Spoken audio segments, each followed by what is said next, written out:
Қайырлы күн достар, менің каналыма қош келдіңіздер.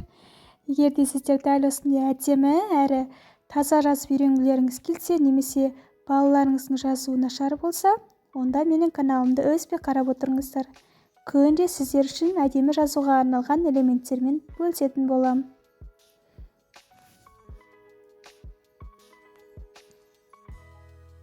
Менің каналымды жоғалтпамау үшін арнама жазылып тіркелуді ұмытпаңыз.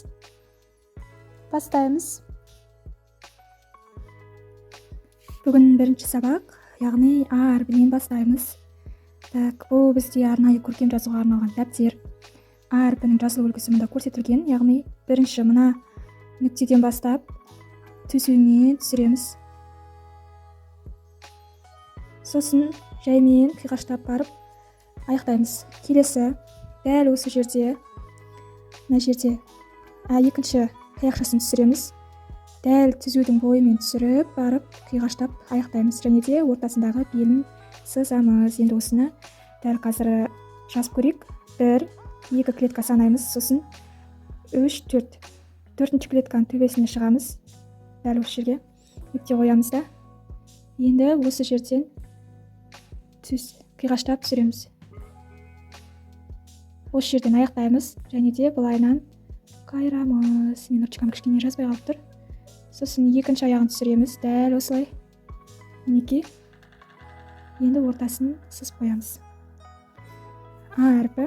Мен ручкам кішкене дұрыс болмай тұр.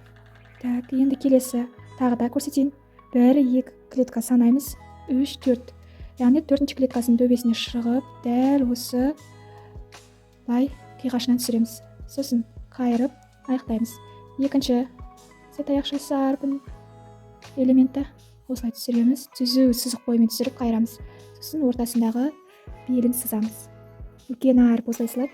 Енді кіші әріп А әрпін көрсетейін. Кіші әрпі мына точкадан басталып домаланады.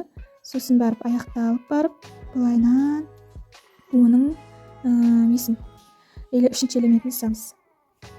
Так, ал сыз көрсетейін. 1-2 клетка тастаймыз. Енді үшінші клеткадан бастап точка қоямыз да домалатамыз. Бұл бізге кішкентай А әрпі және де аяқтаймыз. Тағы да бір рет көрсетейін. 1-2 үшінші домалатамыз. Сосын аяқтаймыз. Неге біздің бірінші сабағымыз осы А әрпі болып табылады. Сабақты соңына дейін көргендеріңізге рахмет. Сау болыңыздар. Сіздермен болған Ұлданай Қаламбаева.